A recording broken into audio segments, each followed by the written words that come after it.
Selamat pagi teman-teman semuanya, semoga sehat selalu. Pada kesempatan kali ini kami akan membawakan sebuah review jurnal terkait dengan analisis kualitatif.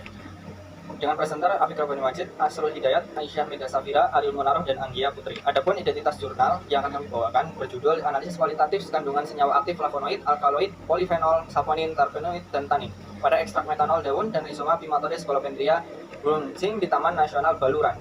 Dengan penulis Eko Sri Sulasmi, Zuhara Faikoh Wuryana, Murni Saptasari, dan Suhadi. Adapun nama jurnal pada jurnal ini yaitu Proceeding Seminar Nasional ke-6 Hayati 2018, yang artinya jurnal ini diterbitkan dalam rangka Proceeding Seminar Nasional ke-6 Hayati yang diterbitkan juga jurnalnya pada tahun 2018. Adapun kita mulai memasuki pembahasan jurnal tersebut, diawali dengan abstrak. Sudah sejak lama tumbuhan banyak dimanfaatkan dalam pengobatan berbagai jenis penyakit. Salah satunya yaitu tumbuhan paku. Khasiat ini disebabkan karena adanya senyawa aktif. Oleh karenanya tujuan penelitian ini untuk mengetahuinya adanya senyawa aktif pada daun dan rizoma tumbuhan paku Pimenthodes scolopendria Brunzing yang ada di Taman Nasional Baluan dengan metode screening fitokimia. Dengan prosedur penelitian diawali dengan persiapan sampel, ekstraksi sampel, screening fitokimia, dan data dianalisis secara deskriptif. Adapun hasil penelitiannya menunjukkan bahwa daun dan rizoma Pimenthodes scolopendria Brunzing positif mengandung senyawa flavonoid, alkaloid, polifenol, saponin, terpenoid jenis triterpenoid, tanin galat, dan tanin katekol. Adapun keywordnya yaitu senyawa aktif, Pimenthodes scolopendria, dan screening fitokimia. Untuk pendahuluannya itu, di masa modern, tumbuhan masih banyak digunakan sebagai pengobatan berbagai penyakit, terutama terapi alternatif, di mana obat komersial belum terdapat terjangkau, terutama di negara berkembang. Sebagai contoh, tumbuhan menunjukkan berbagai aktivitas biologis, yang termasuk aktivitas antifungi, antiprotozoa, antibakteri, antiinflamasi, dan antioksidan. Nah, tumbuhan dapat digunakan sebagai obat yang disebabkan untuk menghasilkan banyak senyawa aktif dengan keberagaman struktural yang besar dan sering disebut metabolit sekunder. Metabolit sekunder diproduksi alami oleh tumbuhan, bukan untuk dalam proses tumbuhan dan perkembangan, namun digunakan untuk berinteraksi dengan organisme lainnya, misalnya untuk beradaptasi dengan lingkungan dan untuk perangkap melawan predator. Senyawa ini juga diketahui dapat berperan dalam hal farmakologis. Nah, ada dua alasan senyawa aktif ini dapat digunakan dalam perkembangan obat. Yang pertama, keberagaman struktur dari sederhana hingga molekul kompleks seringkali menarik perhatian untuk dilakukan sintesis lokal. Kedua, produk alami ini memiliki aktivitas biologis yang spesifik dan selektif. Sudah ada sekitar seperempat dari 1211 obat yang berasal dari produk alami tumbuhan. Salah satu tumbuhan yang dapat diproduksi senyawa aktif adalah tumbuhan paku. Tumbuhan paku tumbuh di habitat yang berbeda, terutama di stres lingkungan. Tumbuhan ini memiliki potensi sebagai sumber penting secara ekonomi yang dapat digunakan terutama obat-obatan. Namun, pengetahuan mengenai tumbuhan paku sebagai tumbuhan obat masih sangat langka. Berdasarkan manfaat dan banyak efek positif dari senyawa bioaktif dari tumbuhan paku ini, maka tujuan dari penelitian ini adalah menganalisis adanya kandungan senyawa aktif dalam tumbuhan paku Pimenthodes scolopendria yang berasal di Taman Nasional Baluran dengan metode screening fitokimia. Oke, terima kasih. Baik, bismillahirrahmanirrahim. Perkenalkan, nama saya Anggia Putri. Di sini saya kebagian menjelaskan tentang metode yang digunakan dalam review jurnal artikel ini. Untuk metodenya sendiri ada identifikasi flavonoid, identifikasi terpenoid, identifikasi polifenol, identifikasi tanin galat, identifikasi katekol, identifikasi saponin, dan terakhir ada alkaloid. Nah, buat prosedurnya sendiri yaitu sampel yang digunakan dalam penelitian ini adalah daun rhizome Pimenthodes scolopendria Brunzing. Sampel ini dikeringkan dan dihaluskan dengan cara digiling atau di blender. Setelah itu diekstrak dengan pelarut metanol 96%. Dalam melakukan ekstraksi sampel menggunakan pelarut ini selama 24 jam. Kemudian ekstrak yang didapatkan disaring dan diuapkan dengan vakum rotary evaporator sampai diperoleh ekstrak kental, kemudian disimpan dalam refrigerator dengan suhu 4 Celcius. Untuk alat dan bahannya sendiri ada tabung reaksi, pipet tetes, corong gelas, kemudian penjepit tabung reaksi, gelas ukur, beker gelas, spatula stainless, dan munsen.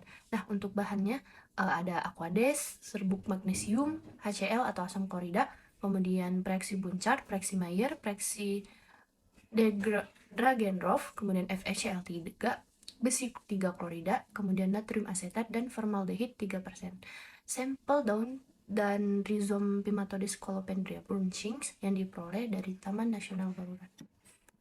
Hasil pengujian pada senyawa aktif Pimenthodes scolopendria atau worm cing dapat dilihat di tabel 1. Berdasarkan tabel 1 menunjukkan bahwa daun dari rhizoma Pimenthodes scolopendria atau worm cing positif mengandung flavonoid, terpenoid jenis triterpenoid, polifenol, tanin galat, tanin katekol, saponin, dan juga alkaloid pada reaksi Wagner dan Dragendorf, namun negatif pada reaksi Mayer. Yang pertama adalah identifikasi flavonoid, yaitu dengan ekstrak sampel daun dan juga rizom Pimatodes chloropendria, yaitu mengandung flavonoid karena menghasilkan perubahan menjadi warna merah tua, merah muda, merah bata pada sampel uji. Warna tersebut merupakan garam flavinium yang terbentuk dari penambahan HCl pekat dan juga serbuk magnesium. Larutan HCl dan magnesium akan bereaksi dan mereduksi inti benzopiron pada struktur flavonoid ekstrak tumbuhan yang reaksinya ada di gambar 1. Yang kedua adalah identifikasi terpenoid yang mengandung terpenoid jenis tripenoid, yaitu yang menghasilkan warna orange atau warna jingga kecoklatan pada sampel uji. Adanya perubahan warna ini diawali dengan proses asetilisasi gugus ikatan rangka yang kemudian terjadi pelepasan ikatan hidrogen mengakibatkan ikatan rangka berpindah, lalu menyebabkan senyawa ini mengalami resonansi dan juga bertindak sebagai elektrofil atau karbokation. Adanya karbokation ini menyebabkan pelepasan hidrogen beserta elektronnya yang mengakibatkan senyawa mengalami perpanjangan konjugasi dan juga terbentuk warna jingga kecoklatan tersebut. Reaksi dapat dilihat di gambar kedua. Yang ketiga ada identifikasi polifenol, yaitu yang mengandung polifenol karena menghasilkan suatu perubahan menjadi coklat kehitaman. Warna merupakan hasil interaksi dari antara ion Fe3+ yang terdapat dalam FeCl3 1% dengan salah satu gugus hidroksil polifenol. Reaksinya dapat dilihat pada gambar ketiga. Pada identifikasi tanin galat. Tanin galat merupakan salah satu jenis tanin hidrolisis, yaitu senyawa yang mengandung ikatan ester antara gugus hidroksilnya. Pada identifikasi tanin galat dilakukan dengan menambahkan natrium asetat dan FeCl3 1% pada sampel daun didapat larutan coklat kehitaman dan pada sampel rizoma didapat larutan coklat kehitaman pula. Hal ini diduga karena adanya reaksi sampel dengan FeCl3 1% menjadi 3,4,5 trihidroksifenol atau asam galat yang ditunjukkan perubahannya menjadi warna biru kehitaman, hijau kehitaman, ataupun coklat kehitaman. Dari identifikasi ini didapatkan bahwa kedua sampel tersebut positif mengandung tanin galat. Selanjutnya identifikasi tanin katekol. Tanin katekol merupakan salah satu jenis tanin terkondensasi terbentuk dengan cara kondensasi katekin tunggal membentuk senyawa dimer kemudian menjadi oligomer yang lebih tinggi melalui ikatan karbon. Identifikasi tanin katekol ini dilakukan dengan menambahkan formaldehid dan HCl pekat yang panas. Didapat pada sampel daun terdapat endapan merah dan pada sampel rizoma terdapat endapan merah pula. Yang artinya kedua sampel tersebut positif mengandung tanin katekol karena reaksi tersebut digunakan untuk mendeteksi adanya leukoantisianidin yang ditandai dengan adanya perubahan endapan merah. Leukoantisianidin ini merupakan subkelas dari tanin katekol, di mana dapat terdeteksi dengan cepat, maka sampel tersebut dapat dikatakan mengandung tanin katekol. Untuk selanjutnya, identifikasi tanin saponin. Identifikasi saponin. Saponin adalah senyawa yang ditemukan secara alami dalam berbagai tumbuhan. Mereka tergolong glikosida yang berarti mereka terdiri dari gula terikat dengan bagian non-gula yang disebut aglikon. Saponin diberi nama demikian karena memiliki sifat-sifat yang mirip dengan sabun.